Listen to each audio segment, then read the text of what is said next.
ਸਾਡੇ ਐਂਟੀ ਵਾਂਗ ਗੜੋਇਆ ਸੀ ਤੇ ਅਸੀਂ ਬਾਜ ਵਾਂਗਰਾਂ ਉੱਤੇ ਸੀ।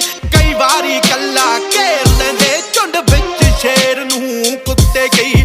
ਤੈਨੂੰ ਲਈ ਬਰੌਨੀ 12 ਦੀ ਜਿਹੜੀ ਹੱਲ ਕਰਦੀ ਆ ਵਸਲਿਆਂ ਤੇ।